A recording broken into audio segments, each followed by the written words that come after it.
kahapon nga na ipa-check up na namin si Pinky sa ENT and meron na talaga kaming nabili noon pa na eardrops. Kaso ito ang problema, nawawala sa bag. Siguro nawala siya nung nagpunta kami or dumaan kami ng mall. Nakakainis kasi sa bulsa lang namin nilagay. Alam mo, sayang talaga kasi ang mahal-mahal nun at saka sabi nung ENT, mahirap daw makahanap ng ganong eardrops. Nakakaloka, bibili pa tuloy. Kagising ko nga, dumiretso agad ako dito sa may labas at kinuha ko dito sa may storage cabinet yung mga kailangan kong gawa ng content. At isa na nga dyan, itong bagong natanggap ko na electric cooker or electric pot from Modofo. Naisip kong gamitin na lang namin to once na makalipat na kami para at least mas feel namin mag-hot pot, mag-sangyup gamit itong Modofo. And ang maganda dito, kasi removable yung mga pans niya. Wala din kasi nang naubos yung laman ng gasolet namin. Hindi na kami nagpa-refill pa. Induction cooker na ang ginagamit namin. So I think yung paggamit nitong electric pot ni Modofo, hindi naman siya makakabigat sa amin when it comes sa kuryente. Pagising ko, gutom na gutom talaga ako. Akala ko wala pang niluto si Pingo. Yung pala nakapagluto na siya at ayan, magre-ready na nga ng kakainin ko. Food. This is for mommy. Thanks, Koa. Eat at the table. Okay, thank you, my love. How much is this? $20. Thank you for the $20 meal. This is the meal from Koa. And this is the meal from Daddy. Thank you, Lala. Thank you, Mommy. Thank you, Koa. Who's that? It's the yummy. Hindi ko alam yung tawag dito sa nilutong ulam ni Pingoy, pero para siyang creamy pork. Ang sarap niya. So, kailangan ko talagang kumain na medyo marami-rami ngayon dahil ang dami kong ang labahin, di ba? Ilang araw nang nade-delay yan at ngayon talaga kami magpupuksaan ng mga labahin ko. Kakain na rin naman na sina Pingoy, so magdadala na lang din ako ng ulam nito kay Papa. Baka kasi late na nagising. So anyway, nakita ko pala to sa ref. Hindi namin naubos yung binili namin na carrot cake slice sa Mary Grace. So ayan ang pinaka-dessert natin for today's video. Thank you din pala sa nagtag sa akin sa meron kasi akong video na nakita, nakatag ako. Tapos, video na gumagawa ng carrot bread. Gusto ko talaga siyang masubukan soon. So, update ko kayo. And, alam mo, grabe! Ang babait ng mga tao online kasi meron ding isang nag-message sa akin na willing siyang mag-share, pang-ambag, kahit konti daw doon sa truck na gagamitin, pang lipat bahay. Ay, grabe naman talaga. Actually, kaya namang gawa ng paraan ng momshi yan, but yung thought pa lang na willing kayong mag-share ng blessing ninyo, thank you na talaga agad. Grabe naman talaga kayo. Habang naghuhugasin pala ako ng mga pinagkainan ko, andyan si Koa sa may banyo, naliligo mag-isa, and talagang may peace of mind na ako ngayon na hayaan sila dyan kung trip nila magbabad sa banyo. Kasi nga diba naglagay ako ng rubber mat doon sa CR namin. Basta kailangan lang din talaga, alagaan mo ng linis yun, kuskusin mo kahit once a week man lang. Kapag araw kasi diba hindi na kami nag-aircon, kaya talagang mainit. Kaya kapag nag-request yung mga anak ko na maligo, for the go, pwede sila maligo dyan. And usually, hindi talaga pwedeng hindi magdala ng mga laruan sa banyo. Kaya pinagsasabihan ko na wag lang talaga maghulog ng laruan doon sa drainage hole. Dahil delikado, mahirap na, baka magbara. Nagwalis na rin muna ako dito sa sahig sa may labas dahil mga ilang araw din akong hindi nakapagwalis dito. Feeling ko maalikabok siya and bago ako magsala. Gusto ko naman kahit pa paano mas okay yung sahig namin. Kasi kapag hindi mo winalisan yan, parang ang alibadbad sa pakiramdam. Ano ba yun? Parang naaalibadbaran ka. Yung feeling mo na parang ang alikabok masyado. Well, anyway, eto nga palang nasa may lamesa na storage box na transparent. Diyan ko na pinaglalagay yung mga new parcel na dumadating para hindi ko na makaligtaan na gawa ng content. Kasi hopefully bago makalipat, matapos ko lahat ng mga free sample promotion na video na kailangan kong gawin. Sa experience ko kasi kapag naglilipat bahay, ang hirap talagang makapag-focus na gumawa ka pa ng mga promotional videos on the side. Kasi yung pag-unwrap pa lang ng mga gamit, pag-sort, pag-re-rearrange, parang sobrang time consuming na niya. So, ito nga palang dumating na malaking bubble wrap. Ang laman po niyan, bubble wrap din talaga. Kasi before, bumili pa ako sa marketplace, sa Blue App ng bubble wrap para at least yung mga plato, mga baso, hindi mabasag. Which is a good thing talaga. And hindi ko talaga siya niregret dahil wala talagang kahit anong nabasag na mga gamit ko, no? So, yun nga din ang balak ko as early as siguro now. Arte. May English. Ibabubble wrap ko talaga yung mga plato, mga baso ko para lahat sila makarating doon sa bagong bahay ng maayos. So, ito nga palang cabinet na banggit ko na binibenta ko na nga siya. Meron akong isang friend, yung dati kong kaboard board mate ba yung tawag doon? Pareho kaming boarding house dati. Balak niya talaga tong bilhin, pero kasi inaantay ko pa yung feedback sa aking landlord kung ito ba ay bibilhin ng new tenant para sana iwas tanggal, iwas baklas. And merong mga nag-comment, bakit hindi mo nalang ibenta yung cabinet mo sa kusina doon sa landlord mo? And thank you sa suggestion nyo dahil kanina tinanong ko siya, how about Doc, ikaw na lang ang bumili? Hindi naman siya interesado. So wala namang problema daw pag binaklas, madali lang daw yun. So ayan nga pala si Papa, dumaan dito, nagpa-cash out kasi yan. So ayan, for the chika lang kami. And sabi ko nga, dali na dito yung mga labahin niya para hindi na siya maglalaba-laba doon sa maliit na washing machine. Ayaw naman, puro excuses, di bahala. By the way, si Papa, magsi 60 years old na nga pala sa katapusan. So, legit, magiging senior citizen na siya. Ma-avail niya na yung mga perks. And ano pa ba? Yung mga discounts kapag mga senior citizen, di ba? Saan ba kumukuha ng mga ID ng mga ganun?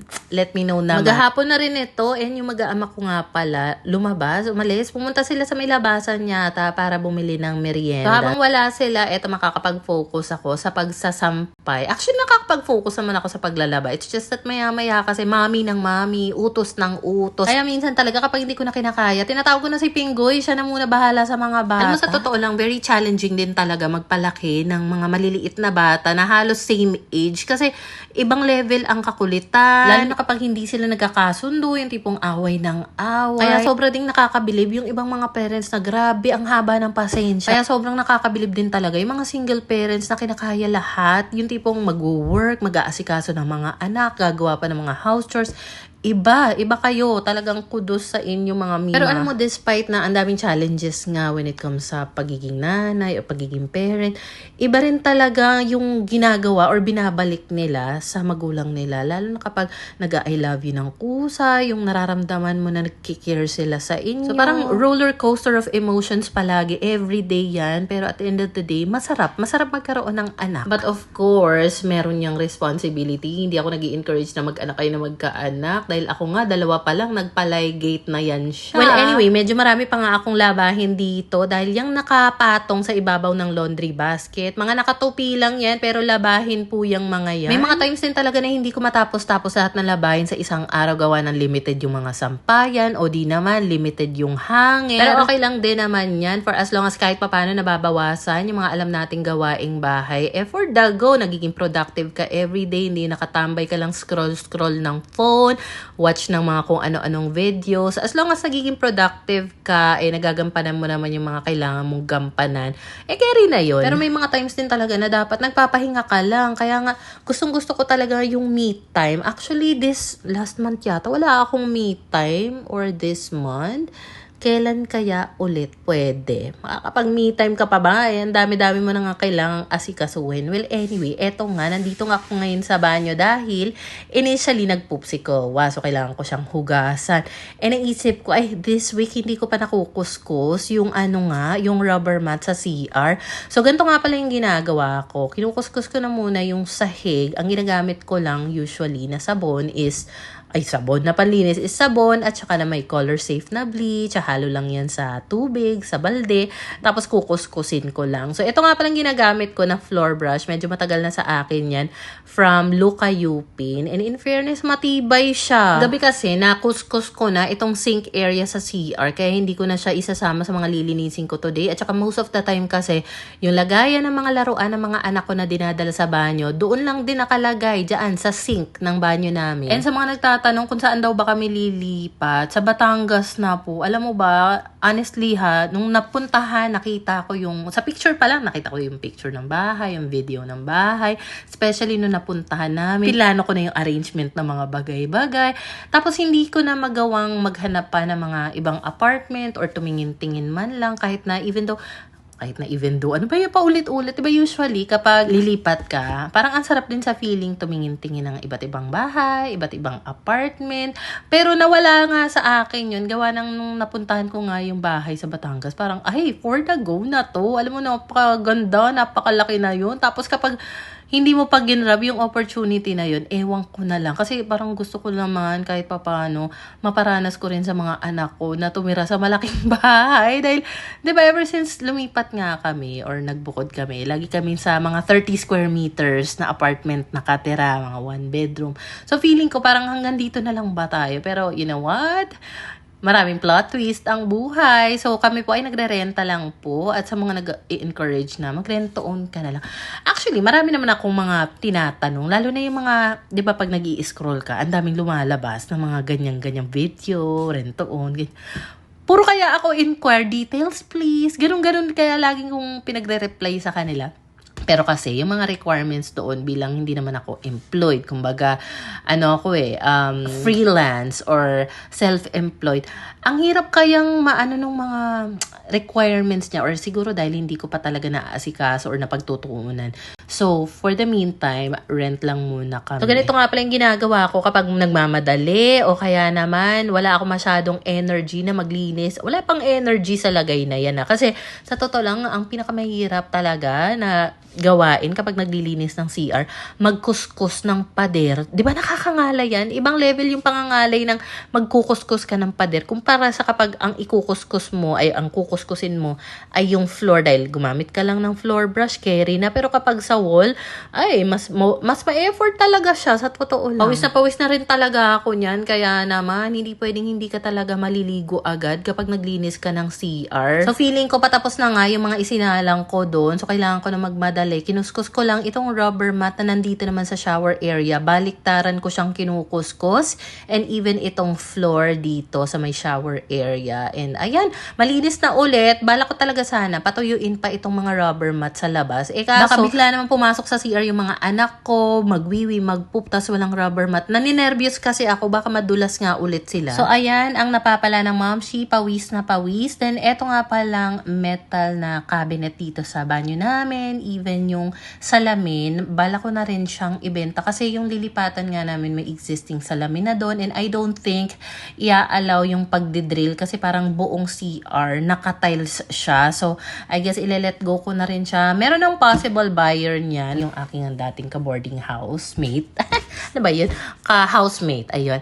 Pero kasi, inaantay ko nga yung feedback. Kung bibilin ba ng new tenant yung kitchen cabinet para sana isang pick-up na lang niya. Medyo dumidilim na nga rin dito sa labas dahil maggagabi na. Kaya naman, umisang salang na lang talaga ako. Last na muna yan for today. Meron pa talagang laman yung laundry basket. Halos puno pa nga yan. Pero bukas na lang kasi napagod ako kakakuskus dun sa banyo. Mukha lang talaga siyang madali dahil naka-timelapse, mabilis. Pero kahit simpleng pagkukuskus lang kasi, naabot ako ng 1 oras mahigit dyan sa banyo namin. Partida, ang liit pa niyan ha. So dito nga pala sa may bandang gate, dyan ko pinagsasampay yung dalawa naming waterproof na mattress protector. And ito talaga yung minsan nahihirapan or natatagalan akong patuyuin. Kasi nga, hindi siya yung tipong normal na tela ng mga bedsheet. Waterproof siya. So kailangan mong bantayan na kailangan mo siyang balibaligtarin para hanginan, ma-air dry, lahat ng sides niya, gano'n. Meron akong isang nilalook forward kapag nakalipat kami dun sa Batangas. Alam mo kung ano, ang petty, mag-hand wash, yung tipong nakalapag dyan yung mga palanggana, tapos for the kuskus ka dyan. Yung tipong lang, hindi naman maramihang labahin yung iha-hand wash. Parang ang sarap lang mag-hand wash na tipong ang lawak ng paligid, mahangin, lalo na kapag gagawin mo siya ng tanghaling tapat, di ba? So anyway, sinadya ko lang talagang magsampay doon bago maligo. At ito nga yung naabutan ko sa kwarto nung kukuha na ako ng tuwalya. Mas okay pala na pinasok ko yung table nga nila doon sa kwarto dahil at least nakakapaglaro sila doon, nakakapagsulat-sulat, drawing, coloring, and then eto naman yung mga nalabhan natin today. So pagkatapos ko nga maligo, for the edit na ako dyan, voice over, and then ayun naman si Pinggoy, siya na ang bahala sa mga kakainin namin, mga hugasin, pahinga na muna ang Momshi, and maya-maya magsisitulugan na kami. So ayun lang naman ang mga chika for today's video.